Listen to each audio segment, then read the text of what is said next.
Assalamualaikum warahmatullahi wabarakatuh. Alhamdulillahirabbil alamin wal aqibatu lil muttaqin wala udwana illa 'alal zalimin wal kafirin. Asyhadu an la ilaha illallah wahdahu la syarikalah wa asyhadu anna Muhammadan 'abduhu wa rasuluhu alladzi la nabiyya wa la rasula ba'dah. Allahumma shalli wa sallim wa barik ala nabiyyina Muhammadin wa ala alihi wa ashabi ajmain, amma ba'd. Para pemirsa jamaah sekalian yang dirahmati oleh Allah Subhanahu wa taala, salah satu hikmah dari disyariatkannya ibadah saum Ramadan adalah bahwa saum Ramadan atau puasa Ramadan mengajarkan kepada kita pentingnya sebuah pengorbanan. Bahwa kesuksesan seseorang tergantung bagaimana dan apa yang ia korbankan saat ini. Bahwa ketika seseorang ingin sukses di masa depannya, maka dia harus mau dan berani berkorban. Jamaah sekalian yang dirahmati oleh Allah Subhanahu wa taala, ada sebuah teori yang menarik, sederhana teorinya, diketengahkan oleh seorang profesor kebangsaan Jepang, guru besar di University of California, Amerika Serikat, bernama Profesor Michio Kaku. Ia mempunyai teori yang bernama marshmallow test, sebuah tes sederhana untuk memberikan pemahaman kepada kita bagaimana seseorang itu melihat masa depannya. Apakah seseorang itu mempunyai konsep tentang masa depannya. Bahwa hanya orang-orang hebat saja yang mempunyai konsep tentang masa depan. Bahwa hari esok hanya dimiliki oleh mereka, orang-orang yang hebat. Sang profesor ini memberikan sebuah permen atau marshmallow kepada anak didiknya dengan memberikan opsi atau pilihan. Saya kasih kamu 1 permen saat ini atau saya kasih 2 tapi 1 jam lagi. Nah, anak didiknya yang berpikiran pragmatis, gampang saja, mudah saja, maka akan milih yang pertama, sekarang saat ini, walaupun cuma dapat satu permen. Daripada nanti belum tentu ketemu profesor lagi, atau profesornya nanti bohong, atau meninggal dunia, atau gimana, kan tidak jelas itu 1 jam lagi. Lebih baik milih yang jelas. Tapi anak didiknya yang berpikiran bahwa kalau saya tunda dulu 1 jam untuk mendapatkan marshmallow tersebut, maka saya akan mendapatkan 2. Jumlah yang lebih banyak dari kalau dia mengambilnya langsung saat ini, itu tanpa ditunda 1 jam. Nah, jamaah sekalian yang dirahmati oleh Allah Subhanahu wa taala, dalam hidup ini ada pilihan-pilihan. Ketika dihadapkan pada pengorbanan, maka ternyata setelah adanya pengorbanan itu kita akan mendapatkan pilihan yang lebih baik lagi.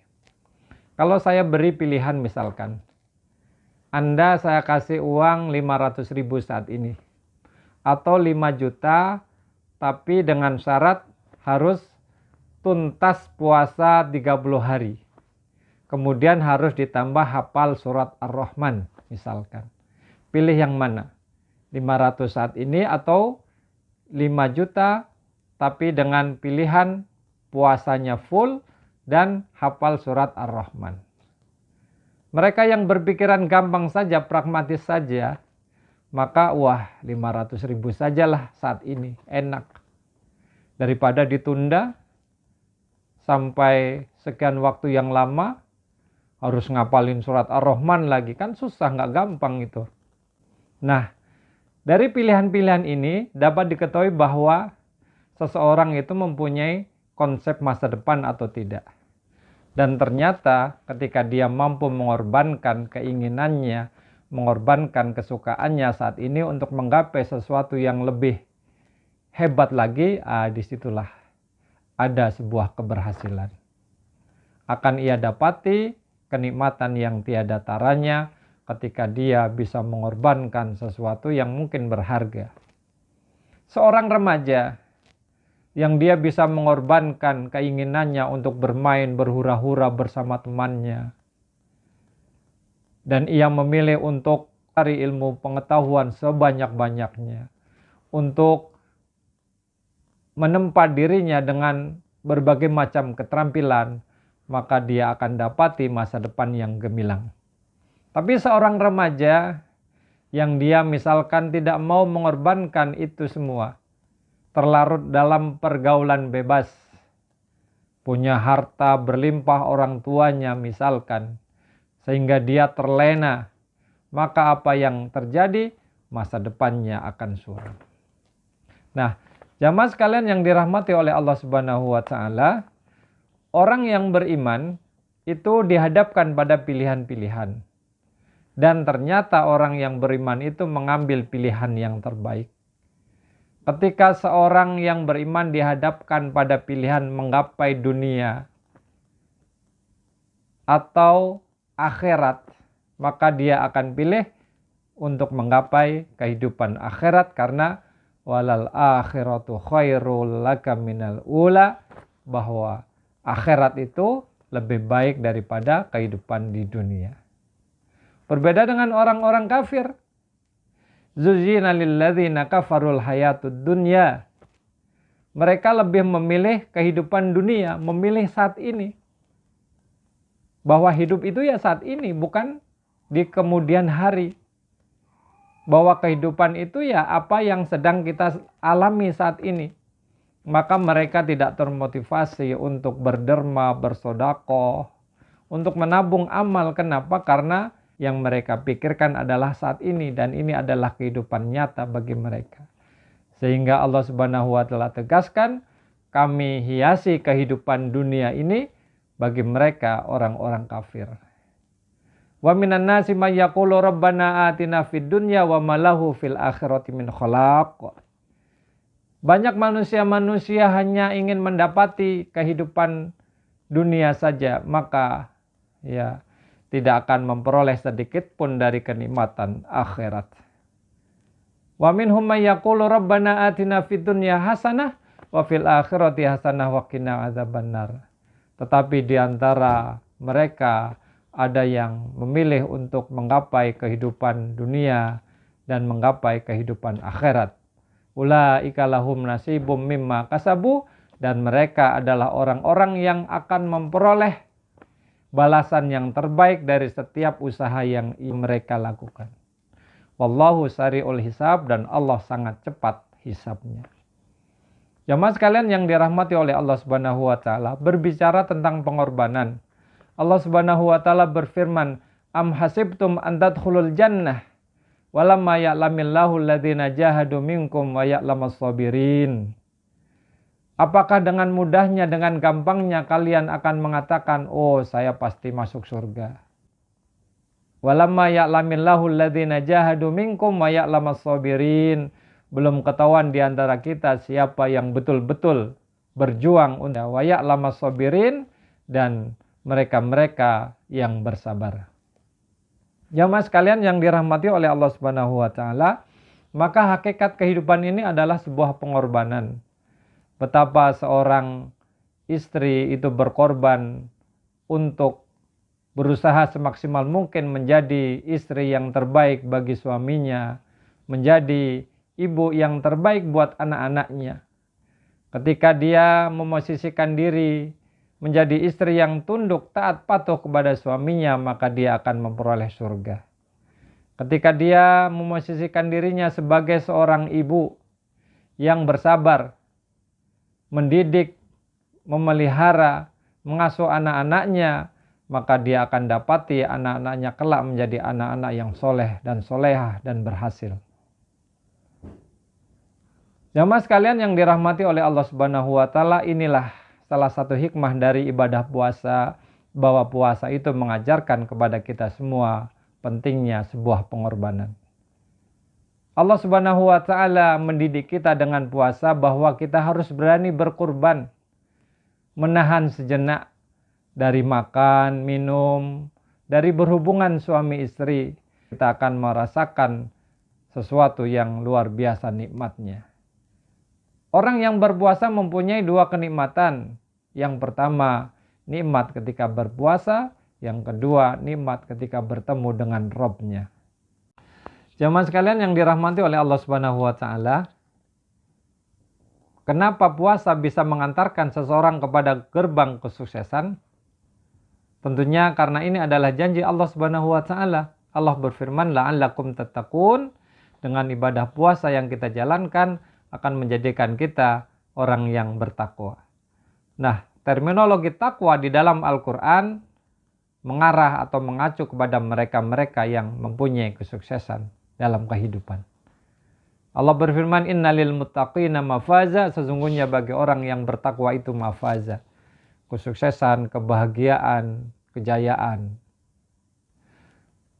Jamaah sekalian yang dirahmati oleh Allah Subhanahu wa taala, yang pertama karena puasa mengajarkan kita supaya kita bisa mengendalikan hawa nafsu.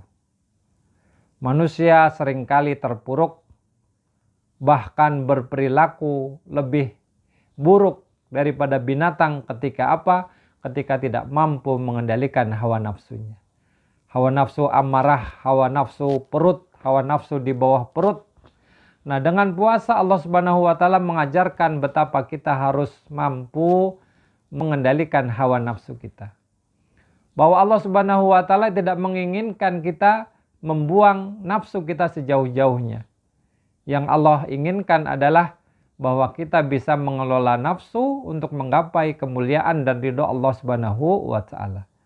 Maka ketika kita makan karena Allah, tidur karena Allah, berkeluarga karena Allah, maka itu akan mendatangkan kemuliaan dan ridho Allah Subhanahu wa taala. Yang pertama, puasa mampu menjadikan orang yang sukses, karena orang yang sukses salah satu cirinya adalah mampu mengendalikan hawa nafsunya. Dan itu didapati ketika dia bisa menunaikan puasa dengan sebaik-baiknya. Nah, yang kedua, karena puasa mengajarkan kepada kita bahwa kita harus mempunyai dedikasi, loyalitas, dan integritas dalam segala hal. Kita berpuasa tidak ada orang yang tahu, hanya kita dengan Allah Subhanahu wa taala. Maka ketika kita praktekkan dalam kehidupan sehari-hari, betapa luar biasanya. Kita bekerja, diawasi atau tidak diawasi, ada pimpinan atau tidak, tetap motivasi utamanya adalah saya harus bekerja dengan sebaik-baiknya. Inilah kenapa puasa bisa mengantarkan seseorang kepada gerbang kesuksesan, karena salah satu cara menggapai kesuksesan adalah ketika kita bekerja, berbuat penuh totalitas, dedikasi, dan integritas. Dan itu diajarkan oleh ibadah puasa. Jamaah sekalian yang dirahmati oleh Allah Subhanahu wa taala, kemudian yang ketiga, kenapa puasa bisa mengantarkan seseorang kepada gerbang kesuksesan? Karena puasa mengajarkan kita berbagi, berempati, bersimpati kepada saudara-saudara kita. Kita punya makanan, minuman, tapi nggak boleh dimakan. Karena apa? Karena kita sedang berpuasa. Maka kita bisa merasakan bagaimana saudara kita yang kelaparan, bagaimana saudara kita yang tidak mendapati makanan, minuman di rumah tangganya. Maka ketika kita bisa bersimpati dengan mereka-mereka yang kesulitan ekonominya, maka disitulah akan datang pertolongan Allah Subhanahu wa taala. Rasulullah Shallallahu alaihi wasallam bersabda, innakum turzaquna wa tunsuruna bidu'afaikum. Sesungguhnya kalian itu diberi rizki, mendapatkan kesuksesan bidu'afaikum, karena doa orang-orang lemah di antara kalian. Ketika kita menolong saudara kita yang kesulitan, menolong orang miskin, anak yatim, kemudian terlontar dari lisan-lisan mereka itu doa-doa kebaikan untuk kita, dan itu akan mengajarkan atau mengantarkan kita semua kepada, dan itu akan mengantarkan kita kepada kesuksesan dalam kehidupan ini. Jamaah sekalian yang dirahmati oleh Allah Subhanahu wa taala, kemudian yang kelima, kenapa ibadah puasa bisa mengantarkan seseorang kepada gerbang kesuksesan? Karena puasa itu mengajarkan optimisme. Kita pasti yakin, optimis bahwa nanti maghrib akan datang. Gak mungkin kita ragu-ragu, aduh maghrib nanti datang gak ya? Ada gak ya waktu maghrib? Gak mungkin. Allah mengajarkan dengan ibadah puasa optimisme dalam kehidupan ini. Nah, ini penting. Sehingga mereka yang tidak ada optimis, yang adanya pesimisme, putus asa bahkan adalah orang-orang yang kafir. Wala tai'asu mir rauhillah, janganlah kalian berputus asa dari rahmat Allah. Innahu la yai'asu mir rauhillah illal qaumul kafirun, karena hanya orang-orang kafir yang berputus asa dari rahmat Allah Subhanahu wa taala. Nah, yang terakhir, kenapa puasa bisa mengantarkan seseorang kepada gerbang kesuksesan? Karena puasa mengajarkan optimisme. Ada seorang ilmuwan, Suzanne Segerstrom, seorang pengajar di Universitas Kentucky, Amerika, bahwa optimisme adalah cara berpikir yang positif dan realistis dalam memandang sesuatu masalah. Berpikir positif adalah berusaha mencapai hal yang terbaik dari keadaan yang terburuk. Jadi bagi orang yang berpikiran positif, tidak ada masalah dalam kehidupan ini, yang ada hanyalah tantangan. Dan dia berusaha untuk menjadikan tantangan itu sebagai jembatan menuju sebuah kesuksesan. Tidak ada keluh kesah dalam kehidupannya. Yang ada adalah, ini peluang tantangan bagi saya untuk terus maju dan maju. Nah, jamaah sekalian yang dirahmati oleh Allah Subhanahu wa taala, ketika seseorang berpuasa dengan sebaik-baiknya, hakikatnya sedang meniti jalan menuju kesuksesan. Demikian, mudah-mudahan bermanfaat. Nun wal qalami wa may yasturun wa basyiril mu'minin. Wassalamualaikum warahmatullahi wabarakatuh.